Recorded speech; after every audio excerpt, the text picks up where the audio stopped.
इस क्लास में हम पोस्ट डेटेड वाउचर एंट्रीज को डिस्कस करेंगे। ऐसी एंट्रीज, ऐसे ट्रांजैक्शंस जो फ्यूचर डेट के होते हैं लेकिन उन्हें हमें करंट डेट में पोस्ट करना होता है। इसका सबसे अच्छा एग्जांपल है पोस्ट डेटेड चेक्स, जिन्हें पीडीसी भी कहा जाता है। A post dated cheque PDC is one that the recipient can engage on a future date.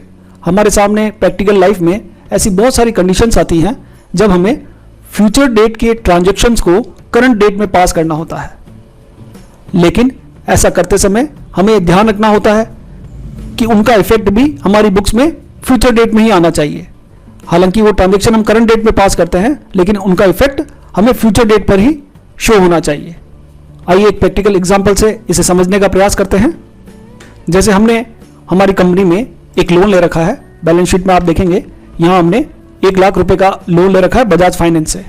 ये लोन हमने लिया है जुलाई में और अब हम इस लोन का रीपेमेंट करना चाहते हैं और कंपनी ने इस लोन अमाउंट को रीपेमेंट के लिए कंडीशन दी है जिसमें हमें उन्हें डाउन पेमेंट के रूप में नेक्स्ट मंथ के चेक्स इशू करने हैं। मीन्स जुलाई में हमने लोन लिया है तो अगस्त, सितंबर, अक्टूबर, इस तरह से नेक्स्ट मंथ के चेक हमें उन्हें अभी इशू करने हैं। तो इस सिचुएशन में यदि हम पोस्ट डेटेड के कॉन्सेप्ट को एक बार साइड में रखें और डायरेक्टली अगर एंट्रीज को पोस्ट करें तो वो किस तरह से होंगी और उनका क्या इफेक्ट आएगा, पहले वो समझ लेते हैं ताकि आपको पोस्ट डेटेड का कॉन्सेप्ट एकदम क्लियर हो जाए।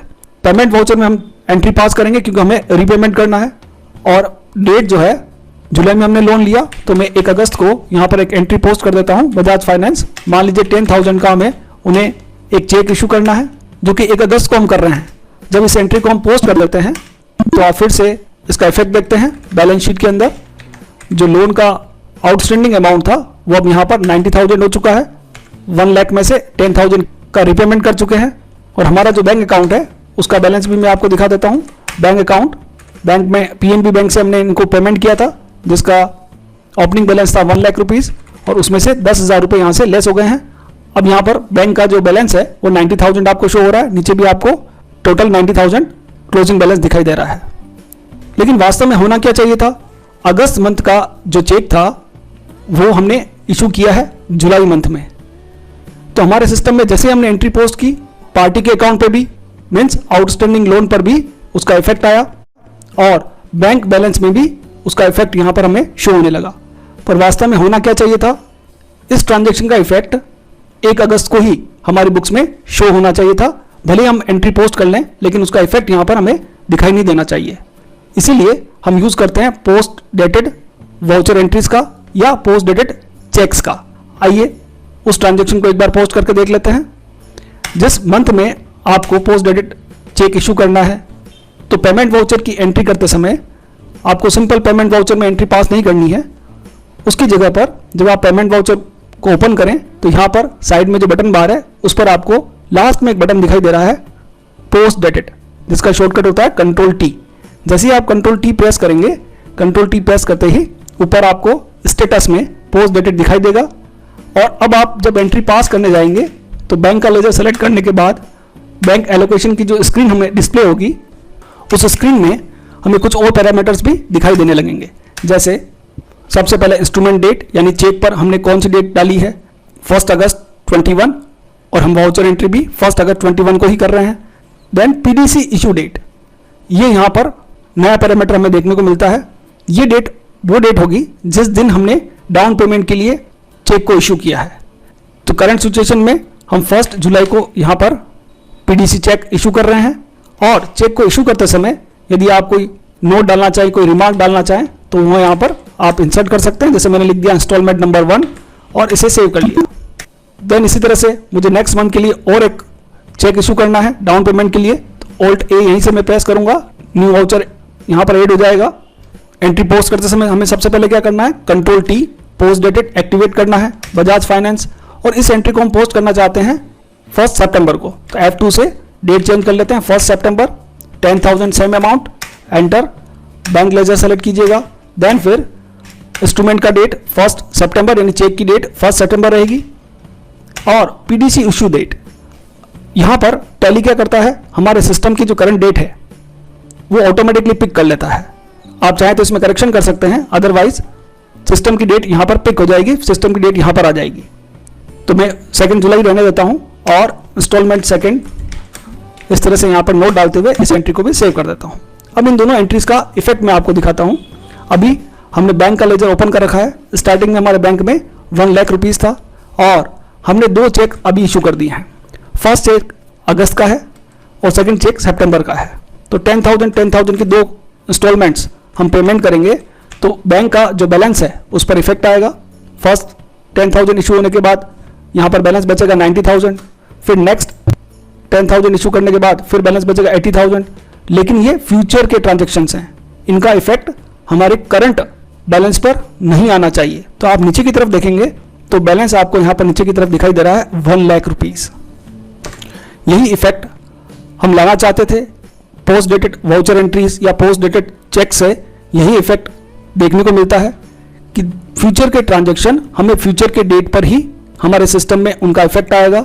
तो यहाँ पर इसी वजह से हमें 1 लाख रुपए दिखाई दे रहा है, क्योंकि अभी तक अगस्त और सितंबर की एंट्रीज हमने अपने सिस्टम में पोस्ट नहीं की है। जो लास्ट एंट्री हमने पोस्ट की है वो डेट भी मैं आपको दिखा देता हूँ। लास्ट एंट्री हमने अभी तक पोस्ट की है 1 जुलाई की। तो 1 जुलाई तक की सारी एंट्रीज हम यहाँ पर पोस्ट कर चुके हैं। उसके बाद की जितनी भी एंट्रीज मैं यहाँ पर पोस्ट कर रहा हूँ वो डे बुक में पोस्ट डेटेड के रूप में हमें दिखाई नहीं दे रही हैं। दूसरा जो इफेक्ट है वो पार्टी के लेजर पर देख लेते हैं। पार्टी से हमने लोन लिया था 1 लाख रुपए का, क्योंकि हमने उसे पीडीसी चेक इशू किया है, इसलिए आउटस्टैंडिंग बैलेंस अभी भी 1 लाख रुपीज़ ही शो हो रहा है। आप उसके लेजर में जाके देखेंगे तो जो भी चेक्स आपने इशू किए हैं उनका रिकॉर्ड यहाँ पर दिखाई देगा। अगस्त में आपने एक इंस्टॉलमेंट पीडीसी चेक के रूप में इशू किया है, दूसरा 10,000 फिर से इशू किया है। 2 इंस्टॉलमेंट हम उसे पे कर चुके हैं। तो दोनों इंस्टॉलमेंट क्लियर होने के बाद उसका बैलेंस होना चाहिए 80,000, पर अभी कितना आ रहा है 1 लाख रुपीज़, क्योंकि ये फ्यूचर ट्रांजेक्शन्स हैं और फ्यूचर की डेट आने पर ही उनका इफेक्ट हमारे सिस्टम में आएगा। अब जो चेक हमने पीडीसी के रूप में इशू किए हैं, अगर हम उसका रिपोर्ट देखना चाहते हैं तो डे बुक के माध्यम से भी देख सकते हैं। डे बुक में आप जाइए, डे बुक में डेट चेंज कर लीजिए और यहाँ पर आपको कंट्रोल के साथ H प्रेस करना है। कंट्रोल के साथ H प्रेस करने पर ऊपर आपको पोस्ट डेटेड बैंक ट्रांजेक्शन्स एक ऑप्शन मिलेगा। इसे जब आप सेलेक्ट करेंगे तो जितने भी आपने पोस्ट डेटेड ट्रांजेक्शन्स पोस्ट कर रखे होंगे अपने सिस्टम में वो सारे आपको यहाँ पर दिखाई देंगे। अब यहाँ पर आपको ये भी समझना है कि केवल पोस्ट डेटेड चेक्स हम इशू ही नहीं करते हैं, हमें भी किसी पार्टी से पोस्ट डेटेड चेक रिसीव हो सकता है। जब हमें पोस्ट डेटेड चेक रिसीव होंगे तो उनका जो टाइप होगा वो आप देखिएगा। यहाँ पर 1 जुलाई को हमें एक पार्टी से पोस्ट डेटेड चेक रिसीव हुआ था, तो यहाँ पर रिसीव दिखाई दे रहा है। इस तरह से जो चेक हम इशू करेंगे उनके आगे आपको इशूड लिखा हुआ आएगा। और एक कॉलम है स्टेटस का, ये काफ़ी इंपॉर्टेंट है। स्टेटस में हमें रेगुलराइज्ड और पेंडिंग दिखाई दे रहा है।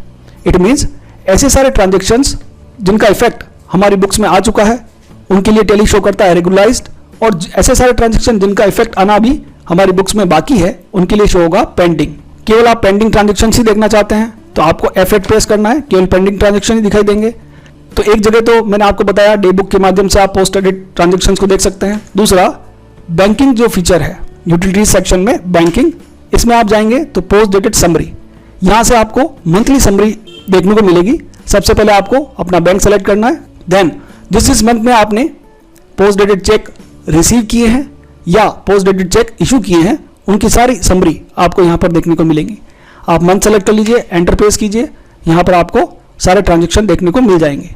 इसी तरह से एक और जगह है जहाँ से हम पोस्ट डेटेड ट्रांजेक्शन्स को एक्सेस कर सकते हैं। आपको गेटवे ऑफ टैली में से डिस्प्ले में जाना है, डिस्प्ले में आपको एक्सेप्शन रिपोर्ट्स में जाना है।